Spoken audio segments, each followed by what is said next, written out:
Hello, welcome to the Girl Starter After Party live stream. Thank you for tuning in. I'm your host, Jordyn Rolling. Tonight's show will deal with episode 2 that just aired on TLC. If you watched it, you'll know the ladies created a series of first stage pitches, plus they tackled the second of the 6 Girl Starter steps, which is Planet. We are coming to you live from Roker Media Studio in New York City and on Facebook Live and Periscope. If you want to engage with the show and our guests, please comment in the section below on Facebook and use the hashtag GirlStarter on Twitter. Also, please be sure to share this live stream with your social networks. We'll love you forever. Tonight, we'll be talking live in studio with Olli Payne and Tiffany Carvalho, 2 contestants from Girl Starter, as well as Stephen Shapiro, one of the Girl Starter judges. But before we do that, let's take a look at Olli and Tiffany behind the scenes from Girl Starter.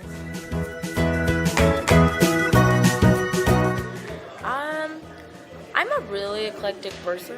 I think I'm actually really weird. And that's what I mean by eclectic. Eclectic is just a fancy way of saying weird as hell. I would describe myself as a little crazy, pretty adventurous. I just like to try new things. Because initially when I came into this process, I was like, wow, what am I doing? Like, I know absolutely nothing. Yeah. I was like, what am I doing? And then I realized, like, I'm not necessarily that, like, dumb to it.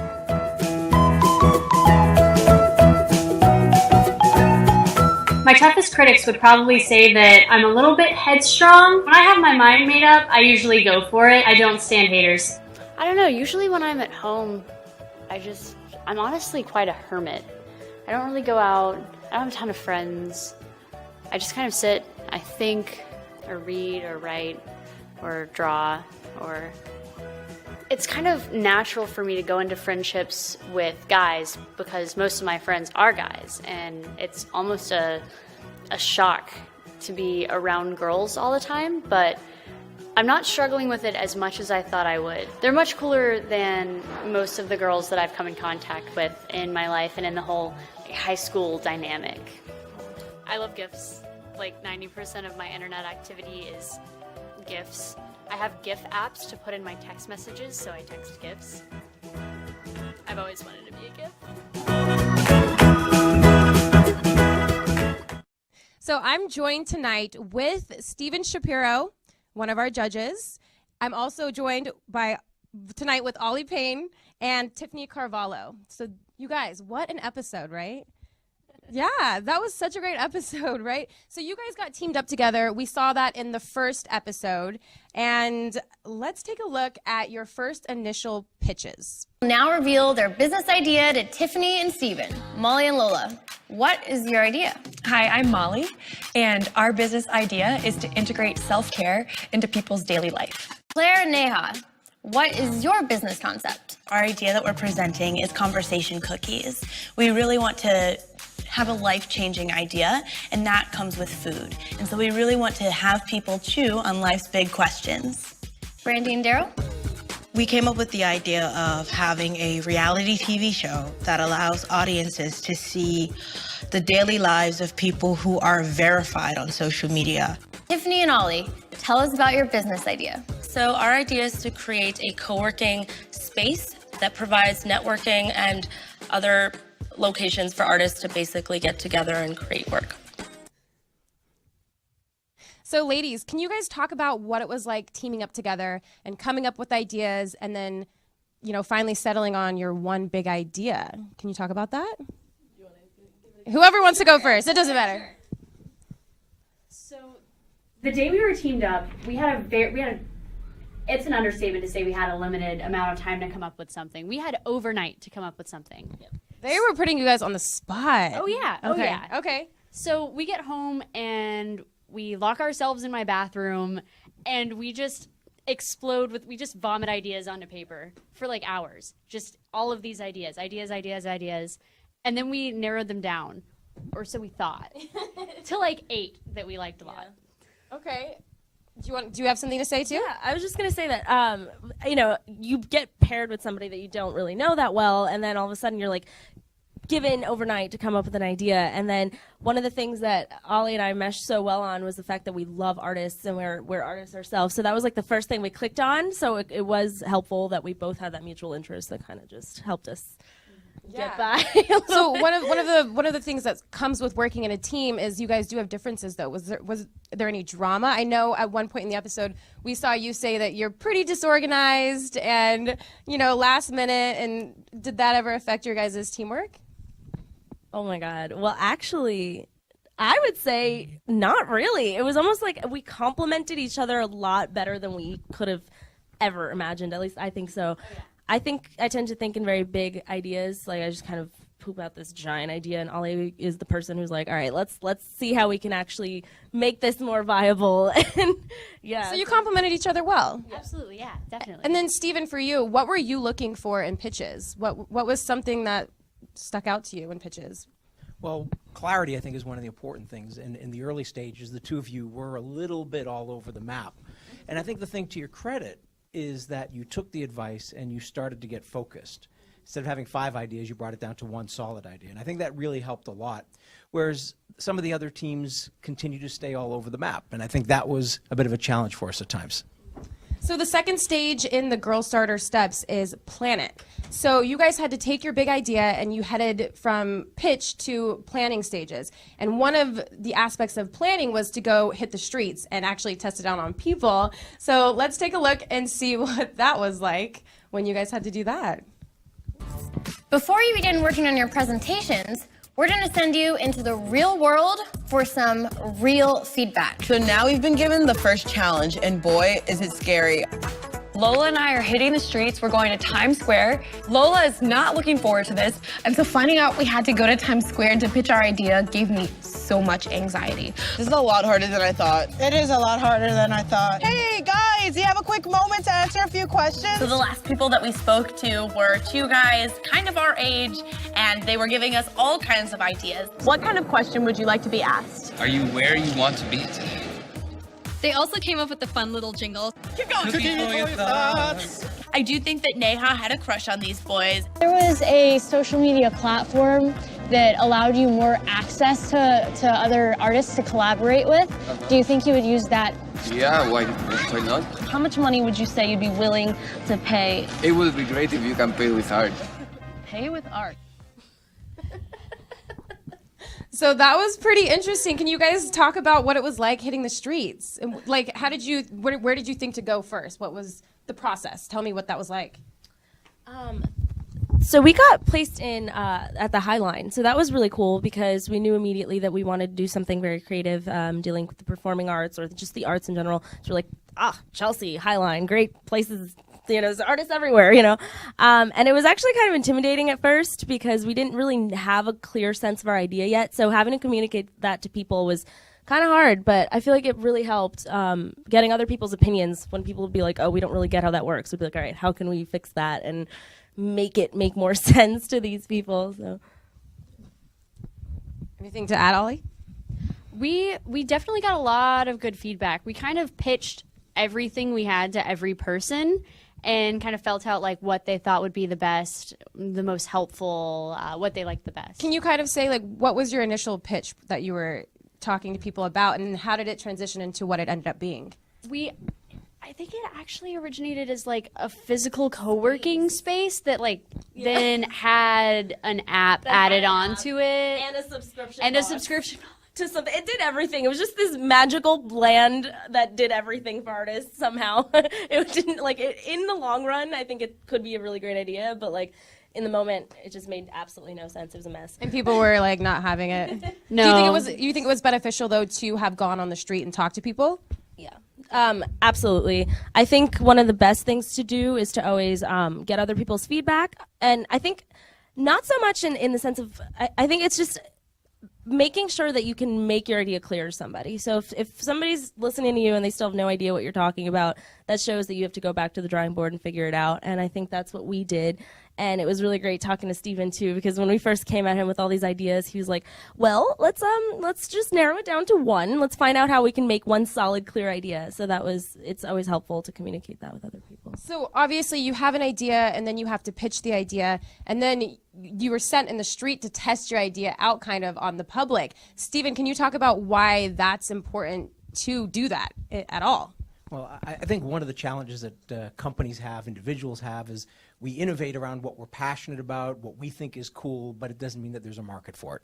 And so one of the key things is to always make sure that we're working from the outside in. We need to develop solutions that are actually going to solve a problem that people have. And if it's not solving a problem and it's just sort of a nice to have, they're not going to pay for it. So the fact that you were out there and testing your solutions and seeing what worked and seeing what didn't work, I think helped you focus in on what the real need was. And I think, again, coming back to what I was saying before, I think that clarity, I think the space was interesting, but it was a lot of effort. And as you started throwing more things on top of it, I think the message gets diluted, the value gets diluted. Doesn't mean you can't do it, in the future, but at least first step can't do that. So how does that make or break a business? If there's no clarity, if the audience isn't really responding, how would you say that makes or breaks it? Well, first of all, you have to communicate. So I think one of the things which we were always evaluating the teams on was not just the quality of the idea, but the quality of the pitch.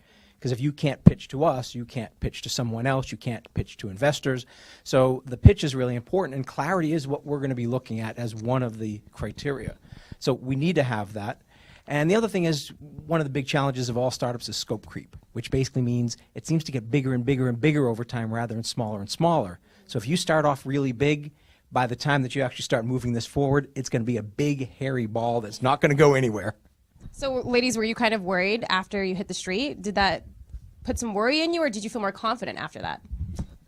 Not gonna lie, it was a little tough narrowing things down because we wanted so badly to do all of it that it was just really hard. It was really hard picking something, but I feel like in the end we picked the right thing. Yeah.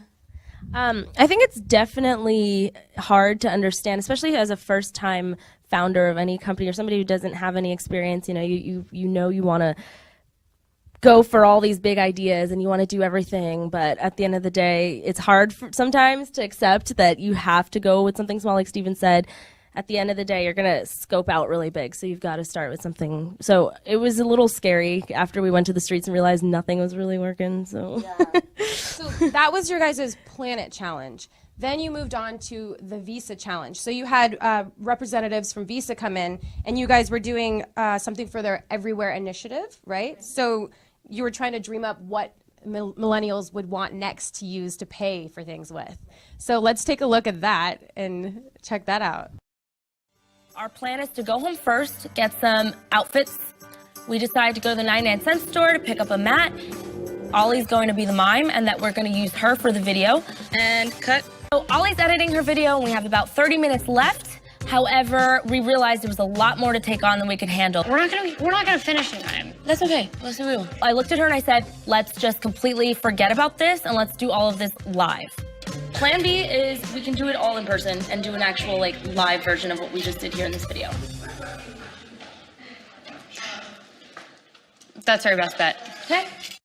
In a millennial age where our headphone wires are disappearing and minimal is the new black, we've figured out a new way to pay with minimal effort.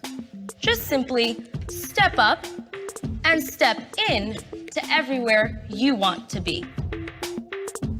The pay full amount. With our new voice-activated brooch and digital frequency mat, just simply step up and pay with Visa.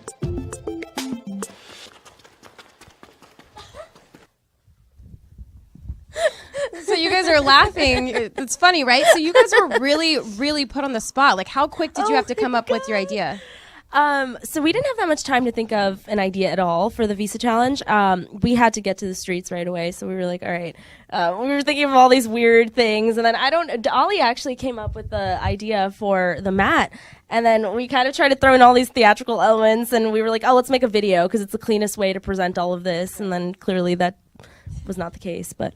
Well, can you talk about why the mime? How did we come up with that? We were originally going to do the naked cowboy, and then I feel like we couldn't find, we were scared that we wouldn't be able to find him. So I think I remember now. I think it was something about how we were like, all right, the whole point is to not have to pay with anything. We don't want to reach for anything. You don't want to reach for your wallet. You don't want to reach for a bag. You just want to use your voice. So we were like, wouldn't it be hilarious if we could use the naked cowboy who wears like no clothes and he could just like stand there and pay for his items? I don't know. And then somehow we were like, oh, we're not going to find him. Let's use a mime. I don't know, but just turn into a mime. Like, I don't know. Voice activated technology mime, And then the idea for the mat, because obviously you see in the episode other girls were talking about using voice activation technology as well. What made you think of to use a mat? I just needed there to be a reason in my head for it to work. It just didn't. I didn't feel like it was going to work without like something communicating. The voice technology is more like an authentication, and the mat is what actually reads your payment. So I don't. It was just like I needed a way in my brain for it to work. They also said you can use anything on this table, but you don't have to use any of the items we provided. So they're like, think outside the box. So we're like, okay, let's not use anything. Let's scrap everything. Yeah, you guys really were put on the spot. What were you guys having editing issues with the video? What was going on? Why did you have to scrap the video completely? I have not used the newest version of Movie Maker, and I do not know how to use the latest version of Movie Maker. Well, I do now. I fixed that. I learned how to do it. I do now. I didn't at the time. Yeah. So I was having a lot of trouble, and we were running out of time very quickly, and we realized that we were not going to have time to finish the video. So I was like, plan B, and the only thing that could pop into my head, I was like, Ollie's already in this mime outfit. We're going to do this whole thing live. I was like, I come from a background in theater. That was the first thing. I was like, let's do it. Let's find a way to make this work. And we just staged the whole thing. So my favorite part was that the other teams were kind of like, what are they doing? They're using a mime, and it ended up being really great. Right? Yeah. So another important part of this episode was you guys were really having to pitch. You had to do 2 pitches, right? Yeah, so right. Stephen, can you talk about why pitching is so important and kind of elaborate on that process and why it's important for a business? Sure. Well, first I just want to say we really loved your pitch, and I thought the mime talking at the end was really just the coup de grace on the whole thing. I thought it was just really, really nice, a nice touch. And look, we're an environment where storytelling is important, communicating is important. We are so pressed for time, and so the pitch is critical, because if we don't capture someone's attention in a matter of seconds, investors are going to lose interest. Customers are going to lose interest. So practicing the pitch is really, I think, fundamentally critical. And I think not just the pitch, but with the Visa Challenge, if I look at the other teams, they had interesting solutions, but in some cases they were too complex. Right. And so they did not communicate to others. I mean, it's like, okay, well, we tap wrists and we do things. I mean, it was interesting, but it was overly complex. And sometimes the best innovation is actually simplification. And I thought you had a very simple solution, and I think with a little bit of modification, I think you have a great solution there. So I think the pitch is really critical to show that you actually understand what it is you're doing.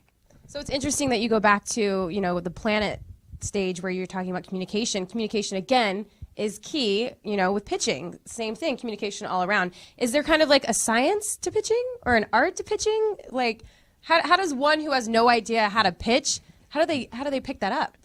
There actually is a science to pitching, and everybody's going to have different opinions. I've read some great books on pitching, which I can certainly recommend to people. My perspective is what we want to do is we need to capture them at some emotional level very quickly, because if we get them thinking too much too quickly, now all of a sudden that part of the brain which is very analytical is now going to start just, okay, do I agree or disagree? And you really don't want people agreeing or disagreeing with you in the beginning. You want them emotionally bought in. And I think that's really one of the key things, is start off with something which establishes your credibility and at the same time establishes empathy. And if you have that, then you can get into the logic, but you never start with the logic. Right. So you guys, like he said, they loved your guys' pitch, and you ended up winning the Planet Challenge. Yeah. And so you got $5,000 towards your startup or your company. How did that feel? I mean, yeah. I didn't expect that at all. I actually really didn't expect to be winning any money at all outside of trying to earn this 100,000. It was just such a surprise, and it was really great and humbling. Yeah, I know how difficult it is for startup companies to get even any kind of funding. So. we were an unbelievable amount of nervous before we went up to present that day too. Like the entire time after we presented, we were like, I don't want to go home. I don't want to go home. Oh, don't want to go home. Yeah. Like, I need another coffee. I don't want to go home. It was very intense. Yeah. So you guys had a successful planet challenge, but on the other end, we had kind of a disastrous planet challenge, and it ultimately got Brandy sent home. So let's take a look at that. Brandy and Daryl, you've really put us in a tough spot. Chow's mission, while a great idea, we discussed that this may be too close to Brandy's original idea she created prior to the competition. I thought the idea as it was presented was great, Chow wow, but I sort of shifted my words to Chow how. It explains how you got so much done in a short period of time, and that's a little disconcerting for me. My heart's racing. I am super lost for words. In business, there are always rules that need to be followed. And Brandy, I'm afraid you didn't live up to the spirit of Girl Starter.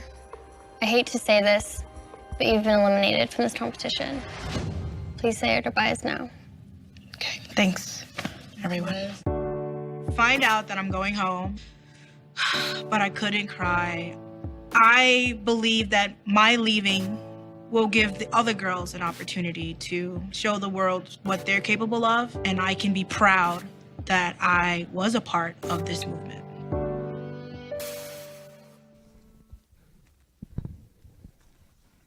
Wow, right? Can you guys talk about that moment when all of that was going on? What were you thinking in your head, and what were you thinking honestly about their whole pitch?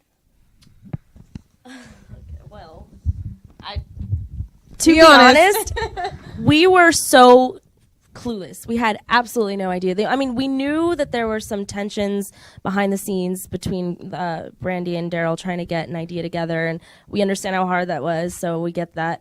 But we were not focused on them. So we were focused on our own personal idea, and we just were actually behind the scenes of Girl Star placed very far apart from everyone. So we didn't interact with any of the other girls after we presented. So we didn't know this was going on. And then when we were standing up there, it was kind of like a shock to all of us. We were like, wait a minute, like Brandy's being sent home for this? I was like, what? So it came as a shock for all of us, definitely. Do you have anything to add, Olli? There was definitely tension. We didn't exactly know what, and they also didn't really talk to us about their idea. We had no clue what they were about to present. We didn't know if they were still doing the reality show. It was a shock, though. It was definitely a shock. Well, if you think about it, we find out that it was basically the same idea. Did you think that it was warranted that Brandy was sent home? That's so hard. That's so hard because it's so hard to say yes. But in all fairness, the what Colette was correct. There are certain rules, and sometimes, and I hate to admit this because I'm a rebel myself, but sometimes you have to follow the rules. Yeah. And Stephen, can you talk about that? I know she mentioned Corinne was put in a pretty tough spot, and she had to kind of call out what was going on and what she was seeing. Can you talk about, from a judge's perspective, how that was? Well, it was interesting because when they came to do the pitch for Chow, what you didn't see is there were slides and screenshots and navigation. I'm like, seriously, I had no idea how they could do all of that in such a short period of time. And it made more sense when that was revealed. And look, there are rules for this. Like I said, in life, maybe we break rules a little bit more, but at least for this, for a variety of reasons, there were rules that were set up.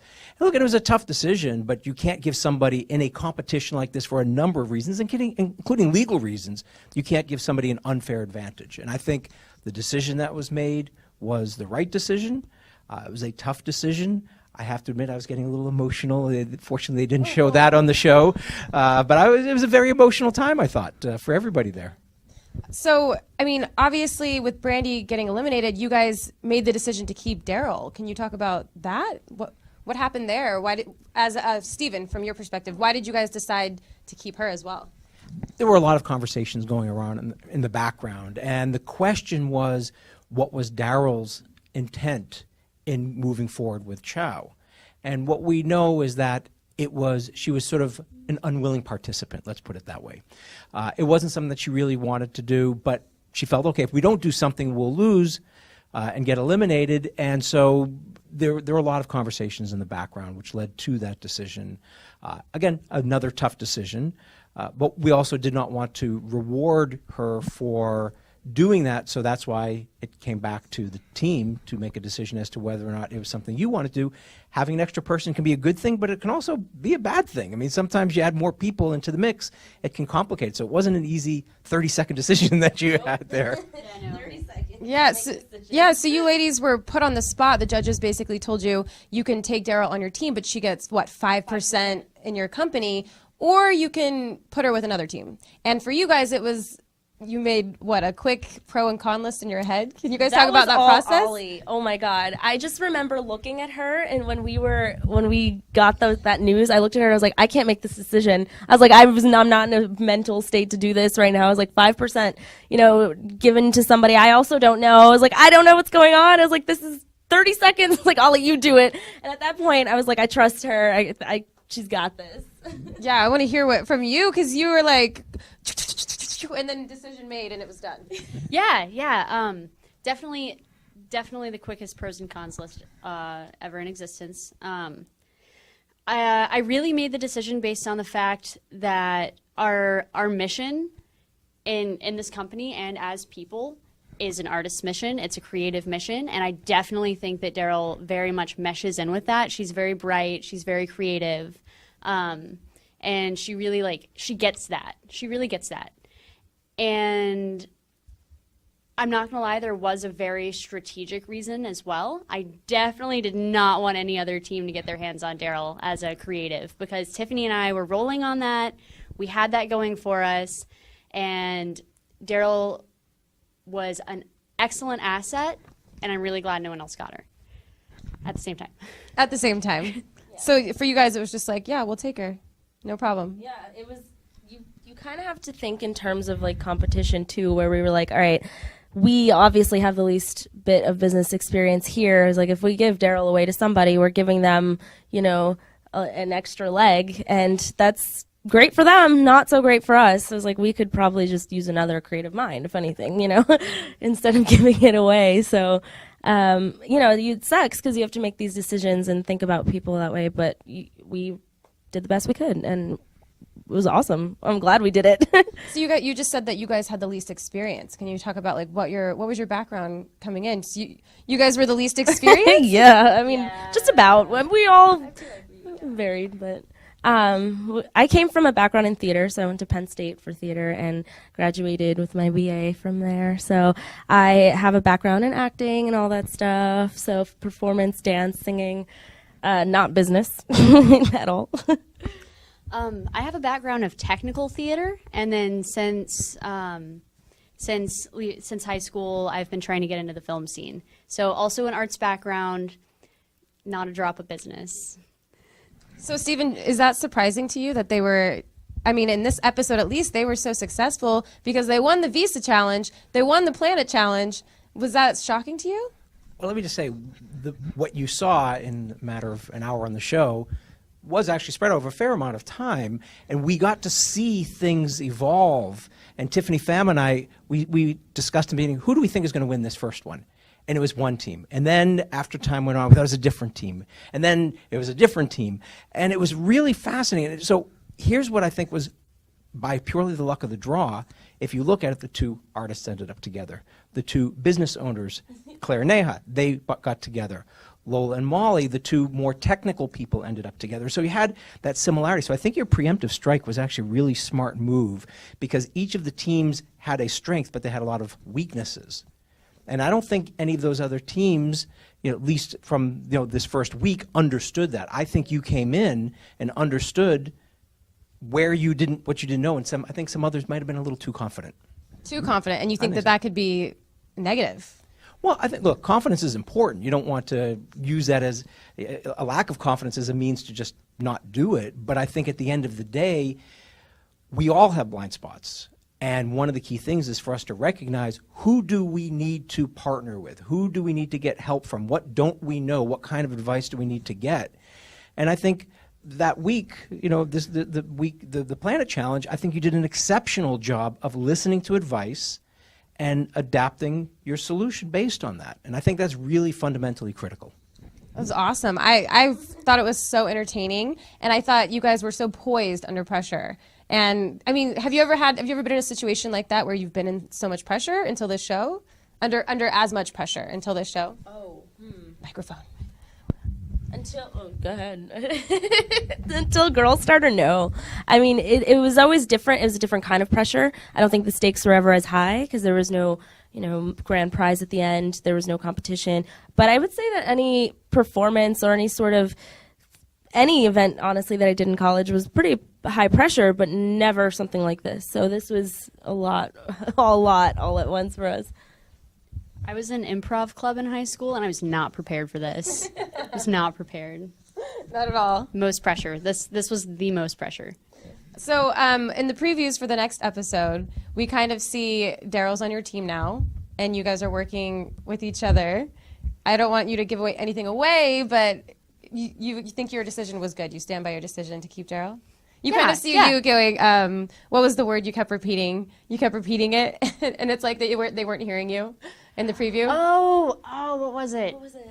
I have no idea. I can't remember what either. it was. You kept repeating something, but I can't remember what it was. But it was like you weren't being heard. So I was like, maybe this is alluding to there's going to be trouble in the team. Oh, well. We'll have to. We can only say that every business, every partnership is always going to have some kind of issue. So right off the bat, there is no business or business partnership that is ever perfect. But when you care about something as much as I think the three of us do, it works. So it was cool.